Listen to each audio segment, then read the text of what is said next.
श्रावण महीने की नवमी तिथि। कौन सी तिथि? नवमी। चाहे शुक्ल पक्ष की हो चाहे कृष्ण पक्ष की। 7 दुर्वा। कितनी दुर्वा? 7 दुर्वा अशोक सुंदरी वाली जगह पर चढ़ाकर, शंकर भगवान के ऊपर चढ़ाकर, गणेश जी के चरणारविंद को लगाकर उसको लेकर आना है। हाटकेश्वर महादेव का स्मरण कर। कौन से महादेव? हाटकेश्वर महादेव। उसको लेकर आइए। उदर में, पेट में रोग हो, बीमारी हो, बहुत ज्यादा तकलीफ हो रही हो, शरीर के अंतर्गत एसिडिटी रहती हो या पेट के अंतर्गत कोई ना कोई बीमारी बनी ही रहती हो, उसको भादो के महीने में, कौन से महीने में? भादो के महीने में किसी भी दिन सुबह के समय जब आप वो दुर्वा लेकर आए, 5 दिन, 6 दिन, 7 दिन में एक एक कर कर खाली पेट उसको चबा चबा कर खा लो और पानी पी लीजिए। करना पड़ेगा श्रावण महीने में, खाना पड़ेगी भादो में। चतुर्मास में चारों महीनों का बड़ा बड़ा महत्व है। कभी आपको एक स्मरण रहा हो कि जिस नारी के, स्त्री के रजोधर्म से जुड़ी हुई या पुरुष वर्ग में भी कहीं ना कहीं किसी ना किसी रूप में इस उदर से लेकर एड़ी तक के बीच में जो भी तकलीफें होती हैं उससे जुड़ी हुए के लिए भी सावन के महीने में एक प्रयोग आता है। उसको कर लेने से संपूर्ण जीवन समय में ये नाभि कोश से लेकर एड़ी तक के बीच में कभी तकलीफ कोई नहीं। दूसरा, धन की कमी है, संपदा नहीं है, पैसा नहीं आ रहा, व्यापार नहीं चल रहा, कहीं से आवक नहीं हो रही, बहुत कष्ट का समय चल रहा है। शमी के वृक्ष में, शमी के वृक्ष के नीचे जब जाएं और शमी के वृक्ष के नीचे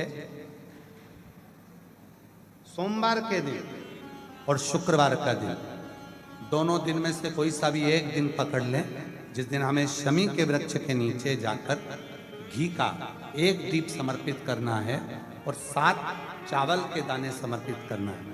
उसी का 1 चावल का दाना उठाकर शंकर के शिवलिंग में ले जाकर चढ़ाना है।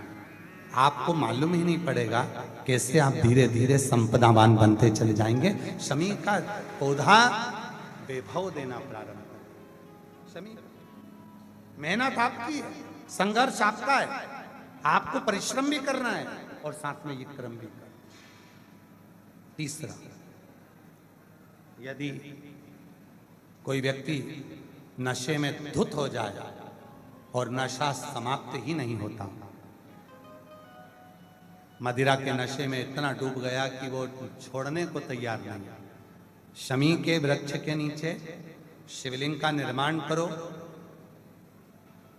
और शिवलिंग का निर्माण कर कर उसी पर 7 बार जल चढ़ाना प्रारंभ करो। श्रावण के महीने में पहले कहा था 1 लोटा जल सारी समस्या का हल। अब अभी क्या बोल रखा है? सावन के महीने में 2 लोटा जल सारी समस्या का हल। कितने लोग जा रहे हैं? कितने भगवान को जल चढ़ाने के लिए जा रहे हैं? कितने भगवान को जल समर्पित करने जा रहे हैं? ढेरों लोग। मंदिर में अपार भीड़ पड़ी है। अभी कुछ दिन पहले अखबार में देखा था कि सोमवार को महाकाल बाबा के दरवाजे पर भीड़, काशी में भीड़ और ओमकारेश्वर भीड़, कुबेरेश्वर धाम भीड़, जितने जितने शिवालय हैं सब दूर भीड़ बढ़ गई। पर शिव पुराण की कथा कहती है कि शंकर का मंदिर और शंकर की कथा भीड़ बढ़ाने का स्थान नहीं है। शंकर का मंदिर और शंकर की कथा भाव बढ़ाने का स्थान है। यहाँ शिव के मंदिर में जब जाएं, शिवालय में जब जाएं या शिव महापुराण की कथा में जब पहुंचे तो हमारे भीतर का भाव बढ़े, हमारे भीतर का विश्वास बढ़े, हमारे भीतर की दृढ़ता बढ़े।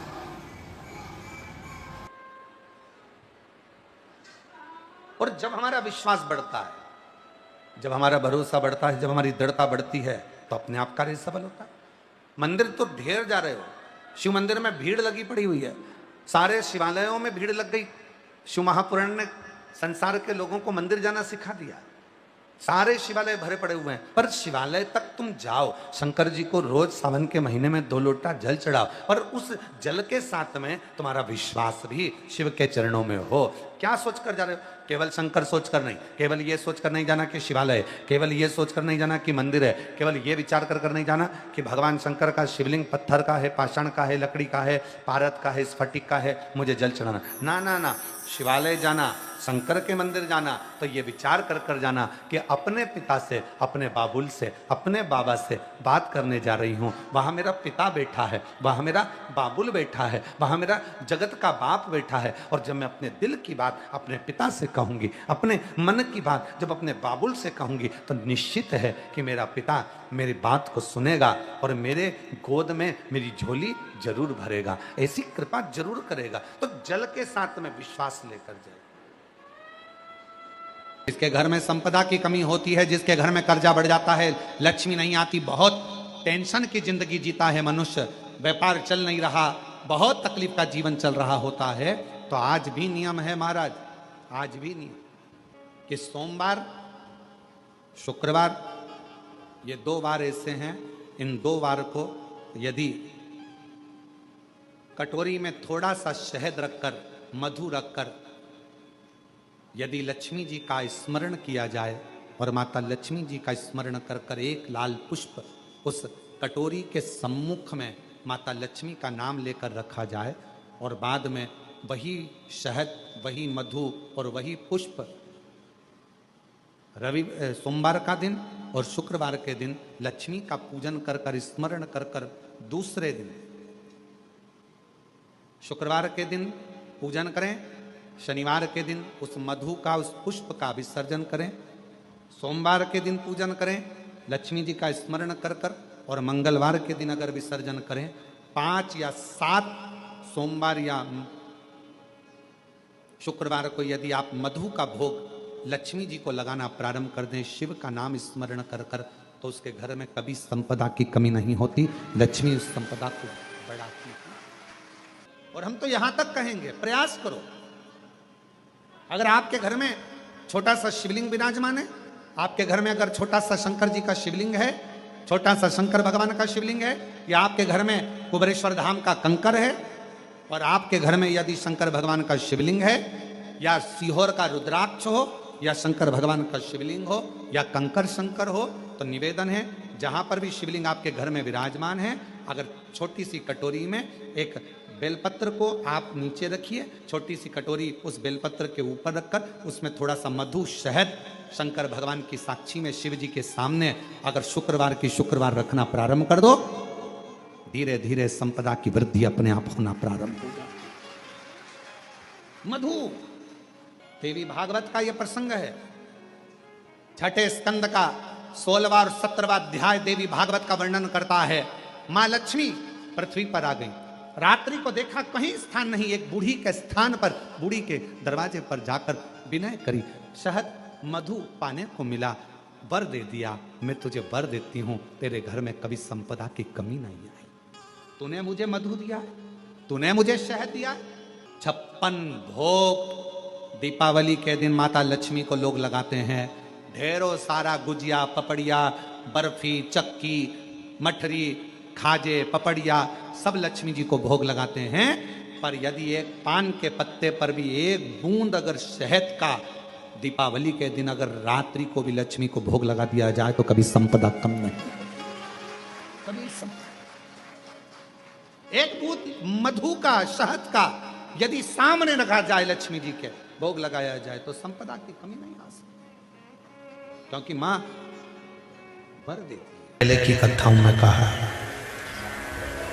कि मंदिर में झाड़ू लगा देने से मंदिर का जो निर्माल्य है, निर्माल्य मतलब जो भगवान पे चढ़े हुए फूल, पत्ती, सामग्री है, इनको उठाकर विसर्जन में रख देने से, या कहीं ले जाकर विसर्जन कर देने से, या मंदिर में थोड़ा सा भी जीवन में कोई फैलारा पड़ा हुआ है, कोई कचरा पड़ा हुआ है, कोई सामग्री पड़ी है, उसको उठाकर रख देने से हमारे जीवन में अगर कोई बोझ है, हमारी जिंदगी में अगर कोई दुख पहाड़ जैसा टूट रहा है, तो वो दुख अपने आप टल जाए, अपने आप। उस दुख को टालने के लिए कहीं नहीं जाना, वो दुख अपने आप टल। एक बात और स्मरण में रहे, घर में अगर गौ माता है, घर में तुलसी का पौधा है, और घर में अगर तुम्हारे बुजुर्ग विराजमान हैं, घर के माता पिता हैं, घर के कोई वृद्ध दादा दादी हैं, घर का कोई बूढ़ा व्यक्ति आपके साथ में रह रहा है, तुलसी का क्यारा है या गौ माता है, तो शिव महापुराण की कथा कहती है जब जिंदगी में कोई भी दुख तुम्हारे घर के दरवाजे को टच करता है, उससे पहले ये तीन जो तुम्हारे घर में हैं, तुलसी का क्यारा, गौ माता और घर के बुजुर्ग, इनके स्वास्थ्य में अपने आप गड़बड़ी होना प्रारंभ हो जाती है। किस किस में?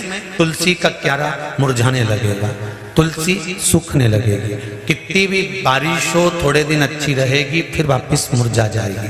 4 महीना सावन भादो कुमार कार्तिक तो अच्छी रहेगी, फिर वापस वो मुरझा जाएगी। मतलब जरूर घर में कुछ ना कुछ दुख आने वाला। गौ माता बार बार बीमार पड़ रही है, गाय तुम्हारे घर में है, वो चारा नहीं खा रही है, पानी नहीं पी रही है, उसको कोई तकलीफ हो रही है, समझ लेना कि घर में कोई दुख आया होगा, उसने अपने ऊपर ले लिया होगा। घर के बुजुर्ग, घर के माता पिता, घर के बयो, घर के वृद्ध, ये जो घर में जो बड़े होते हैं ना, ये दिन भर बैठकर टीवी के सामने भले शिव पुराण सुनते हो, भजन करते हो, कीर्तन करते हो, मंत्रमाला करते हो, तो घर के बच्चों का, घर के बेटा बेटी का, घर के परिवार के व्यक्ति का सारा दुख ये अपने माथे पर ले लेते। जब घर का बुजुर्ग गौ माता और तुलसी का पौधा ये अपने मस्तक पर सारा दुख ले लेते हैं, तो हमारे घर का, इस पृथ्वी का वयो वृद्ध बड़ा है कौन? क्योंकि जितने भी देव हैं वो केवल देव हैं। देवताओं का भी घर का अगर कोई बड़ा है तो वो महादेव है। तो हमारे जीवन में अगर दुख आता है तो अगर सिर पर झेलता है तो मेरा महादेव जी। हमारे जीवन के दुख को अगर झेल रहा है तो वो देवादिदेव महादेव झेले। धूल जो होती है ना, घर में जमा होती है, कपड़ों पर लग जाती है, और वो धूल को आप ऐसे ऐसे झटकार दो, वो धूल पूरी झड़ जाती है। आपने कपड़ा उठाकर दीवार पर झटकारा, वो दीवार भी धूल से झटक जाती है, साफ हो जाती है। पर मान लो वो धूल में थोड़ा सा पानी मिल गया, तुम्हारे झटकने से झटकेगी? जम के तो बोलो। कपड़े में धूल जमी थी और उस पर पानी लग गया तो वो झटकेगी? क्या हो गई? वो अभी तक धूल थी, पानी लगते से ही वो मिट्टी हो गई, कपड़े में चिपक गई, अब वो झड़ने वाली नहीं है। धोना पड़ेगा, साफ करना पड़ेगा, मिट्टी को हटाना पड़ेगा, मिट्टी को साफ करना। धूल पानी मिलने पर मिट्टी हो जाती है, और मिट्टी अगर वो बन गई तो फिर धीरे से उसके शिवलिंग का निर्माण हो जाता है। भगवान की कोई गणेश जी की मूर्ति बन जाती है, कोई देवी जी की प्रतिमा बन जाती है, फिर उसका पूजन, उसकी आराधना, उसकी अर्चना हो जाती है, उसकी पूजन अर्चना। वो मिट्टी, वो धूल थी, पर अब वो मिट्टी बनी पानी लगने के बाद। और याद रखना, धूल को झटका जा सकता है पर मिट्टी को झटका नहीं जा सकता। मिट्टी चिपक जाती है शरीर से तो फिर उसको धोया जाता है, उसकी मूर्ति बन जाती है, उसका श्रृंगार हो जाता है, उसका पूजन हो जाता है, वो श्रेष्ठ हो जाता है। कब बनी वो मिट्टी? जब उसमें पानी लग गया, जब उसमें पानी लगा तो वो मिट्टी बनी। पानी लगने के बाद वो मिट्टी बनी, नहीं तो वो धूल थी। उसी तरह संसार में जितने मनुष्य का जन्म होता है, जितने मानव जन्म लेते हैं, वो भी धूल की तरह हैं।